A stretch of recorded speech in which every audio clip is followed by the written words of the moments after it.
Babak baru kasus Verdi Sambo. Kasus pembunuhan Brigadir Nofriansah Yosua Huta Barat atau Brigadir J dengan tersangka mantan Kadif Propam Polri. Para tersangka ada dalam pembunuhan berencana ini ada 5 berkas perkara atas nama FS, PC, RR, RE, dan KW. 5 tersangka ini setelah kami menerima berkas perkara dari penyidik bahwa persyaratan formil material telah terpenuhi. Penyidik menyerahkan tanggung jawab tersangka dan barang bukti pada jaksa untuk segera disidangkan. Perkara ini pada hari ini kami nyatakan lengkap untuk kasus pembunuhan berencana. Dan apresiasi yang setinggi-tingginya kepada Kejaksaan Agung dan demikian juga jaksa, peneliti dan penyidik yang sudah kerja dengan sangat luar biasa. Kemudian ini merupakan bentuk komitmen Bapak Kapolri. Bapak Kapolri dengan dibentuknya tim sus sudah memerintahkan kasus ini untuk segera dituntaskan.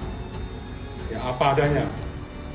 Hari ini tentunya dari komitmen tersebut sudah ditunjukkan bahwa berkas perkara sudah disampaikan tadi oleh Kejaksaan Agung sudah dinyatakan P21.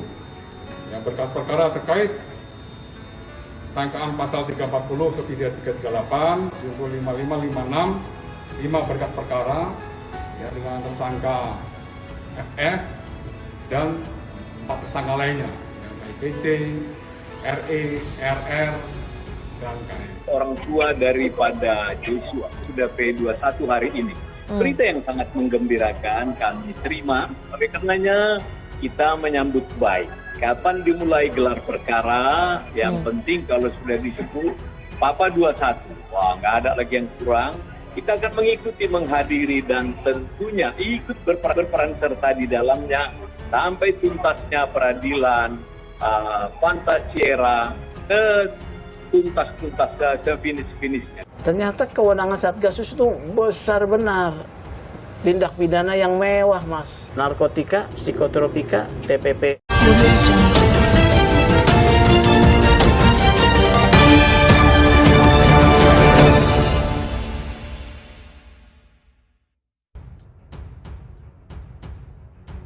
Babak baru kasus Verdi Sambo. Kasus pembunuhan Brigadir Nofriansah Yosua Huta Barat atau Brigadir J dengan tersangka mantan Kadif Propam Polri Verdi Sambo DKK memasuki babak baru. Kini berkas perkara para tersangka sudah dinyatakan lengkap atau P21. Kejaksaan Agung menyatakan secara formil dan material perkara telah terpenuhi. Verdi Sambo DKK segera disidang. Pada kasus dugaan pembunuhan Brigadir Yosua, ada 5 orang yang ditetapkan sebagai tersangka. Mereka adalah Verdi Sambo, Putri Chandrawati, Kuat Ma'ruf, Bribka Riki Rizal, dan Barada Eliezer. Berkas kelimanya dinyatakan lengkap setelah sempat dikembalikan ke Jagung dan diperbaiki oleh Polri.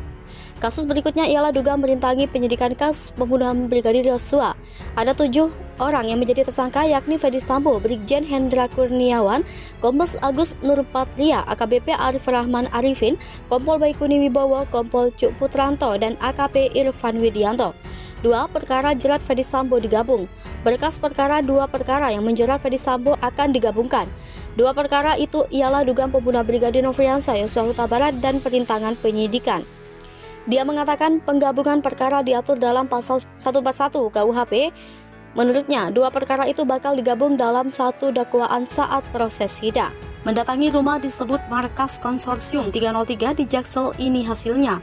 Indonesia Police Watch menduga rumah di Jalan Gunawarman nomor 1, Jakarta Selatan sebagai markas konsorsium 303. Lalu seperti apa rumah itu saat ini? Dilansir Detik Selasa 27 September 2022, rumah tersebut tampak berantakan dan perabotannya telah dipindahkan. Suara palu bergemuruh menghancurkan rumah berkeris coklat itu. Bangunan mewah itu kini akan disulap menjadi restoran Korea. Seperti diketahui sebelumnya, Ketua IPB Sugeng Teguh Santoso bicara soal markas judi online, konsorsium 303 hanya berjarak 200 meter dari Mabes Polri, yakni di Jalan Gunawarman nomor 1, Jakarta Selatan. Konsorsium 303 merupakan istilah yang diambil dari pasal 303 dan dalam KUHP terkait tindak pidana perjudian. Isu ini merebak melalui peredaran lembaran berisi struktur beberapa petinggi Polri yang dituduh menjadi backing jaringan judi online. Sugeng menuturkan IPB sejak tahun 2020 menduga rumah itu milik Direktur Utama PT Robus Buana Tunggal Robert Priantono Bono Susatya. Sejak saat itu pula, IPW menemukan indikasi Robert merupakan bos judi online wilayah Jakarta. Namun penelusuran tudingan IPW soal lokasi markas judi berujung nihil. Hasil investigasi Detik mengungkap sejak 2021, rumah itu dimiliki PT The Master Seal. Saat ini rumah itu telah disewakan kepada seorang warga negara Korea. Seorang petugas Satpam Kompleks Gunawarman Febri mengatakan rumah itu terakhir dihuni pada 2018. Semenjak itu, rumah mewah itu kosong dan akhirnya dijual. Febri meragukan adanya aktivitas perjudian di rumah itu. Senada dengan Febri, Edi, pemilik warung yang telah berdagang selama 32 tahun di depan rumah itu, juga meragukan tudingan IPW. Ia tak pernah melihat sesuatu yang mencurigakan. Menurutnya, rumah itu kosong selama bertahun-tahun.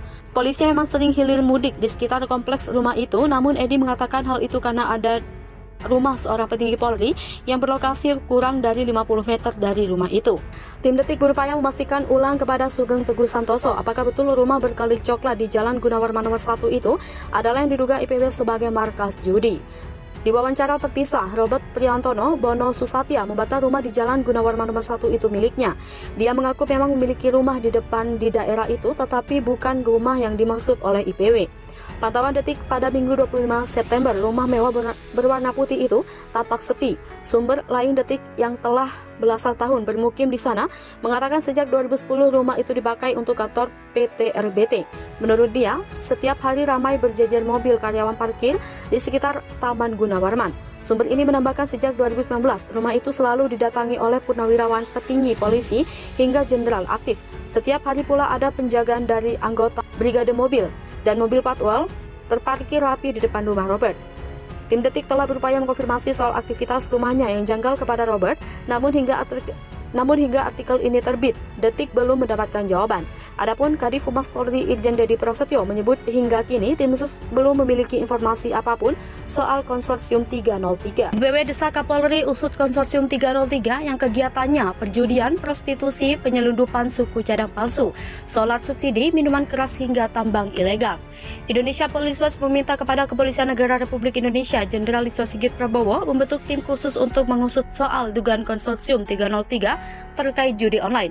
Diketahui, isu konsorsium 303 itu muncul tak lama setelah kasus kematian ajudan mantan Kadif Propam Irjen Verdi Sambo, yaitu Brigadir J atau Nofriansah Yosua Huta Barat. Sugeng juga menginginkan agar informasi pengusutan terkait konsorsium judi online itu disampaikan ke publik. Dalam grafik terkait konsorsium 303 menyeret nama Verdi Sambo, dalam grafik tersebut juga menunjukkan nama dan peran beberapa petinggi Polri hingga sejumlah crazy rich yang diduga terlibat dalam sebuah bisnis ilegal. Beberapa isu bisnis ilegal yang muncul dalam konsorsium 303 antara lain perjudian, prostitusi, penyelundupan suku cadang palsu, solar subsidi, minuman keras, hingga tambang ilegal. Diberitakan sebelumnya, Sugeng Teguh Santoso sempat mengungkapkan laporan keuangan yang diduga dari konsorsium judi yang selama ini dikenal dengan konsorsium 303.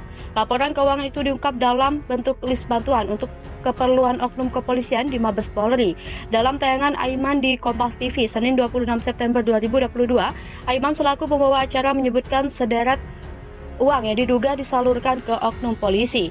Tidak hanya minuman dan cerutu, Aiman juga membacakan list tiket penerbangan pesawat senilai 95 juta rupiah untuk oknum polisi maupun kesatuan yang ada di Mabes Polri. Sugeng lantas menjelaskan bahwa